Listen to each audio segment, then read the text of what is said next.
मध्य प्रदेश में बढ़ती आत्महत्या की घटनाएं एक गंभीर चिंता का विषय बन चुकी हैं। खासकर युवाओं में आत्महत्या के मामले तेजी से सामने आ रहे हैं, जिनमें घरेलू परेशानियां मुख्य रूप में उभर कर आ रही हैं।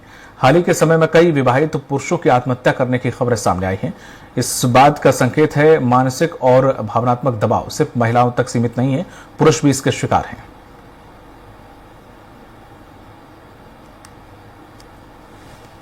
हिंदुस्तान में आए दिन हम देखते जा रहे हैं कि पतियों की आत्महत्या कितनी बढ़ती जा रही है। इसी को लेकर जब हम बात करने निकले हैं तो हमने देखा कि मध्य प्रदेश हो या हिंदुस्तान में सबसे पीड़ित लोग आत्महत्या कर रहे हैं। और उसमें देखिए तो जिस प्रकार से हम देखते हैं, चाहे अपनी व्यथा दिखाने के लिए आओ, जो डिजिटल का सहारा लिया हो, लाइव किया हो, कहीं ना कहीं बात निकल के आती है कि पत्नियों से पीड़ित होकर ही कई पुरुषों ने आत्महत्या की। हमने देखा कि शिक्षा में तो होती ही होती है, लेकिन जिस प्रकार से पीड़ित जो आत्महत्या करते हैं, चाहे तो उनको झूठे केस में फंसा दिया जाता है। हम देखते आए हैं कि जब झूठे केस पत्नियां पति पे लगाती है तो उसके साथ उसका पूरा परिवार परेशान हो जाता है। उस संघर्ष में पूरा परिवार अपना सारी चीजें खो देता है, तब भी वो लड़ता रहता है। ऐसे ही एक गाड़ी आज कोतवाल का जगह बनी हुई है, एक गाड़ी जो मेरे सामने इस टाइम खड़ी है, इसमें आप देख सकते हैं इनमें साफ लिखा है, हर कोई आत्महत्या नहीं करता। कुछ लोग हत्या भी करवा देते हैं, कृपया करके शांति से जीने दे। यानी हम कह सकते हैं कि जिस प्रकार से लोगों को आत्महत्या करने के लिए उत्साहित किया जाता है, तो इस गाड़ी पे लोग बाग ध्यान देते हैं। ये जो गाड़ी है ये भोपाल निवासी मुदित चौरसिया की है। आइए उन्हीं से बात करते हैं, इस गाड़ी पे ऐसा क्या लिखने के लिए विशेष क्या रहा कि इस गाड़ी को इनने पूरे एक इस प्रकार से सजाया है। ऐसा आपका नाम बता दें। चौरसिया। बोले क्या कारण है कि आपने पूरी गाड़ी को जिस प्रकार से लिखा है कि कृपया करके पुलिस से अनुरोध है झूठे केसों में ना डाले, मेरे नाम पर इस प्रकार के कई स्लोगन लिखे, क्या कारण? एक्चुअली ऐसा एक्सपीरियंस रहा है मेरा कि एक सच्ची एफआईआर लिखवाने के लिए मैं इतना भटका हूँ। वो तो लिखते नहीं बनती है, लेकिन झूठे केसेस बहुत इजीली डल जाते हैं। और आदमी सोचता है कि किसी परेशानी के कारण लोगों ने सुसाइड किया है। ये थॉट परेशानी है, उसका एक बहुत छोटा सा पार्ट है। जीवन में चीज़ें होती रहेंगी। समस्या ये है कि जिन लोगों का काम न्याय दिलाना है वो इसमें विफल है, किसी भी तरीके से कोई मदद नहीं करते और हम बोलते ही रहते हैं। आज मेरे केस को बहुत लंबा समय हो चुका है, जैसे मैं अगर बात करूं तो 5 साल से मैं मेरी बेटी से नहीं मिला हूँ।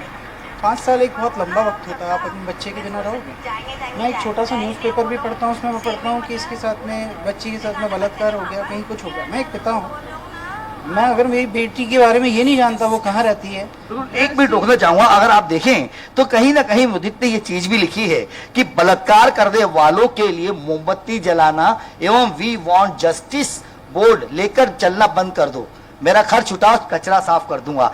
इसी में बात करते हैं कि ये क्या स्लोगन है। जैसे आपने बताया कि आपकी भी बेटी है, ऐसा क्यों दिमाग में आया? सर यहाँ पे पुलिस भी है, क्रिमिनल भी है। यहाँ पे मोमबत्ती तो जला रहे हो तुम, लेकिन तुम उसका निवारण कर नहीं पा रहे हो खुद से। अगर मोमबत्ती जलाने के लिए 200 लोग इकट्ठे हो सकते हो तो 50 लोग जाके इसका हिसाब भी कर सकते हो। कई बार क्रिमिनल पकड़ा जाता है, आम आदमी उसका कुछ नहीं करता। कहने का मतलब अगर आप किसी को हो सकता है बच्चे को किडनैप करते देखोगे ना तो उसको छोड़ दोगे, मारोगे नहीं। अगर उसने यही कह दिया ना क्रिमिनल ने कि मैं तुम्हें देख लूंगा निकल के, तो क्रिमिनल को छोड़ दोगे। आज तुम्हारा बच्चा है, कल किसी और का बच्चा होगा। ये गंदगी है हमारे बीच में जो बनी हुई है, कहीं ना कहीं नुकसान पहुंचा रही है और इसको निवारण की ज़रूरत है दवाई की। मैं इतना निराश हूँ इस व्यवस्था से कि इस व्यवस्था की पोल पट्टी खोलने में मेरे को कोई दिक्कत नहीं है। मुझे ऐसा लगने लगा है कि जब ऐसे मरने वालों में नाम आए कि हम मर गए किसी से प्रताड़ित होके, तो मारने वालों में नाम आना चाहिए, भले ही ज़िंदगी एक दिन की हो।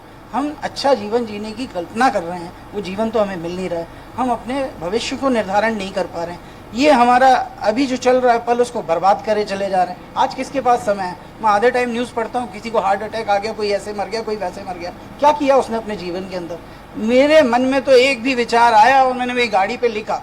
उसका रीज़न है, भैया मेरी ज़िंदगी में मुझे ये नहीं सोचना कि मैंने किया नहीं, मैंने संभव प्रयास अपनी तरफ से सारे करे। मिलना नहीं मिलना वो एक अलग पार्ट है लाइफ का। ये मैंने इंश्योरेंस लेके रखा है मेरे माता पिता के लिए, 1 CR का इंश्योरेंस है मेरा। ये 15 लाख रुपीज़ का मेरा हेल्थ इंश्योरेंस है। बॉडी में एम्स को डोनेट कराया हूँ। मुझे ऐसा लगता है कि जिस समय सच में मेरे को ज़रूरत थी कि कोई समाज दोस्त यार मेरा साथ देता, उस समय अगर कोई मेरे साथ में नहीं है, तो आज ज़िंदगी की लड़ाई जब मैं अकेले लड़ रहा हूँ खुद की दम पे, तो मुझे 4 खाने क्यों चाहिए मरने के लिए, शमशान घाट जाने को? इससे बेहतर तो ये है कि ये तरीका सही है, हम मर जाऊँ तो कोई फ़ोन लगा दे और वो एम्स वाले बॉडी ले जाए निश्चिंत एकदम। देखा जाए तो जिस प्रकार से मुदित चौरसिया जो है अपनी पारिवारिक स्थिति तो बात कीजिए, जिस प्रकार से उनने चाहे पुलिस की बात कर ली जाए, कोर्ट की बात कर ली जाए या अन्य जितने संगठन हैं उनसे मदद मांगने के बाद भी मदद नहीं मिली, तब आज मुदित चौरसिया ने जिस प्रकार से अपनी गाड़ी को रंगा है और एक शब्द जो अपने हर इस पे लिखते हैं कि हर कोई आत्महत्या नहीं करता, कुछ लोग हत्या भी करवा देते हैं, यानी कि ये टैग लाइन अब ये बिल्कुल कह सकते हैं कि आत्महत्या करना किसी भी चीज का समाधान नहीं, उससे लड़ना भी होना चाहिए। अगर लड़ाई करेंगे तो जीत आपकी होगी। देखना होगा मुदित की ये सोच और आम जनता को जिस प्रकार से आत्महत्या के केसेस बढ़ रहे हैं कितना रोक पाते हैं और कितना इस चीज से लोगों का मनोबल बढ़ता है।